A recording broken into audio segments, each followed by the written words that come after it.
Alizeh talk کے معزز سامعین کو علیزہ کمل کا سلام۔ دوستو، آج میں آپ کو ایک ایسی بیوی کی کہانی سنانے لگی ہوں جو اپنے شوہر پر اندھا اعتماد کرتی تھی۔ آخر ایسا کیا ہوا اس کی زندگی میں؟ سنیے اس کہانی میں۔ میں حسیب سے بہت پیار کرتی تھی۔ وہ میرے ماموں زاد تھے۔ خاندان والے ان کے بارے میں کہا کرتے تھے کہ یہ لڑکا بڑا رنگین مزاج ہے، اسے بھلا کون بیٹی دے گا۔ میں یہ باتیں ایک کان سے سنتی اور دوسرے سے اڑا دیتی، کیونکہ مجھے حسیب سے پیار تھا۔ وہ امی کے بھائی کا بیٹا تھا، لہٰذا وہ بھی اس سے بہت پیار کرتی تھیں۔ جب وہ ہمارے گھر آتا تو بہت آؤ بھگت کرتے۔ اگر کسی نوجوان کی شکل و صورت اچھی ہو، باپ خوشحال ہو اور جیب خرچ کے علاوہ اسے گاڑی بھی دے رکھی ہو، تو لڑکیاں ایسے نوجوانوں کے لیے اپنے دل میں نرم گوشہ تو رکھتی ہیں۔ تبھی لڑکیوں سے دوستی کچھ زیادہ مشکل نہیں رہتی۔ میں ایسی لڑکی نہ تھی کہ اٹکل پچو اور سنی سنائی باتوں پر کڑتی۔ میں نے خاندان بھر کی لڑکیوں کی چہمی گویوں پر دھیان نہ دیا اور امی سے کہہ دیا کہ میں حسیب سے شادی کروں گی۔ امی بھی ایسا ہی چاہتی تھی، سو میری شادی ان سے ہو گئی اور وہ میری محبت میں گم ہو گئے۔ اگر دوسری لڑکیوں سے ان کے ناطے تھے بھی تو توڑ لیا۔ وہ اب کلی طور میرے تھے۔ خود ان کا کہنا تھا کہ عمر بھر تمہارے سوا کسی کا نہیں ہو سکتا۔ اب حسیب تمہارے سوا کسی کا نہیں، جو چاہے قسم لے لو۔ مجھے ان کی باتوں پر 100% یقین تھا۔ ہمیشہ وقت پر گھر آتے اور میری تمام ضروریات کا خیال رکھتے تھے۔ ہر ہفتے ہم سینما جاتے اور سیر و تفریح پر بھی۔ آفس کے بعد کا وقت وہ میرے ساتھ ہی گزارتے تھے۔ دوستوں کو ملنا ہوتا تو وہ گھر آ کر مل جاتے، ورنہ یہ شاذ و نادر ہی ان سے ملنے چلے جاتے تھے۔ ایسے میں کون بد نصیب بیوی ہوگی جو اتنے اچھے شوہر کا شکوہ کرے گی؟ عبیرہ ان دنوں نئی نئی ہمارے پڑوس میں آئی تھی۔ خاصی تیز ترار اور شوخ لڑکی تھی۔ فیشنیبل ہونے کے ساتھ ساتھ تعلیم یافتہ اور خوبصورت بھی تھی۔ باتیں تو ایسی کرتی تھی کہ آدمی بس سنتا ہی رہے اور اس کے سحر میں کھویا رہے۔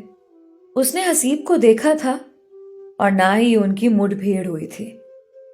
اکثر دونوں مجھ سے ایک دوسرے کا تذکرہ سن لیتے تھے۔ ایک دن میں اپنے میاں کا قصیدہ پڑھ رہی تھی، تبھی عبیرہ جھنجھلا گئی۔ بس جی بس، ذرا آزماؤ تو، تمہارے سارے خواب ہوا ہو جائیں گے۔ مرد خواہ کتنی قسمیں کھائے، خواہ جلتے شعلے پر ہاتھ رکھ کر بیوی سے کہے کہ میں ہمیشہ تیرا رہوں گا، اعتبار کرنے والی سوائے نادان کے اور کچھ نہیں۔ تم بڑی وفادار اور سعادت مند ہو، مگر تھوڑی احمق بھی ہو۔ اس نے جو یوں بات کی، مجھے بہت برا لگا۔ میں نے کہا، عبیرہ، میں تو تم کو دوست سمجھ کر عزت کرتی ہوں اور تم مجھے منہ پر احمق کہہ رہی ہو۔ برا مت مانو، میں تمہاری دوست ہوں، تبھی تو ایسا کہہ رہی ہوں۔ اپنے میاں کی وفا پر ایسا ہی یقین ہے تو آزما کر دیکھ لو۔ کہتے ہیں دوستوں کو آزمایا نہیں کرتے۔ میں نے کہا، حسیب تمہارا شوہر ہے، دوست نہیں۔ آگے تمہاری مرضی، میں نے تم کو ہوشیار کرنا چاہا ہے، پھر بھی تم شتر مرغ کی طرح آنکھیں بند ہی رکھنا چاہتی ہو تو احمقوں کی جنت میں رہو اور مزے کرو۔ میں نے کہا، تو چلو آزما لیتے ہیں۔ تمہاری بات سچ نکلی تو یہ جو سونے کا ہار میرے گلے میں ہے، اتار کر تمہارے گلے میں ڈال دوں گی، جو تم میرے شوہر کو بے وفا ثابت کر کے دکھاؤ گے۔ عبیرہ نے میری شرط قبول کر لی اور میرے میاں کے آفس کا نمبر پوچھ کر میرے سامنے ہی نمبر ملایا۔ میں ہنا بول رہی ہوں۔ آپ کی گزرے وقتوں ایک لڑکی رابعہ سے سلام دعا رہی ہے نا؟ رہی ہوگی، گزرے وقت کو کون یاد رکھتا ہے۔ اب کی بات کرو۔ اب کی بات یہ ہے کہ آپ کے پڑوس میں رہائش ملی ہے، تو اس ناطے آپ کے گھر کبھی کبھار آنا جانا ہوتا ہے۔ آپ کی بیگم سے اچھی سلام دعا ہو گئی ہے۔ انہی کی زبانی معلوم ہوا کہ آپ کے دفتر میں استقبالیہ خاتون کی جگہ خالی ہے۔ اسی سلسلے میں فون کیا ہے۔ ہاں، رابعہ جاب چھوڑ کر چلی گئی ہے۔ جو ہماری استقبالیہ لیڈی تھی وہ جگہ خالی ہے، تو شاید میں نے اپنی بیگم سے تذکرہ کر دیا ہوگا، مجھے یاد نہیں۔ معمولی باتیں میں یاد نہیں رکھتا۔ بہرحال آپ اس جاب کے لیے انٹرسٹڈ ہیں کیا؟ جی، میں گریجویٹ ہوں، پہلے بھی ایک کمپنی میں اسی آسامی پر کام کر چکی ہوں۔ وہاں سے کب اور کیوں جاب چھوڑی ہے؟ گھر تبدیل کرنے کی وجہ سے وہ کمپنی اب بہت دور پڑتی تھی، اس وجہ سے جاب چھوڑ دی ہے۔ ٹھیک ہے، آپ میرے دفتر آ جائیں، میں دیکھتا ہوں اگر آپ کی کچھ مدد ہو سکتی ہے۔ کب آؤں؟ عبیرہ نے پوچھا۔ ابھی مجھے فراغت ہے، آج آ جاؤ۔ کل آ جاؤں سر؟ وہ دراصل مجھے اپنی اسناد کی فوٹو کاپیاں کروانی ہیں۔ ٹھیک ہے، کل آ جائیے گا۔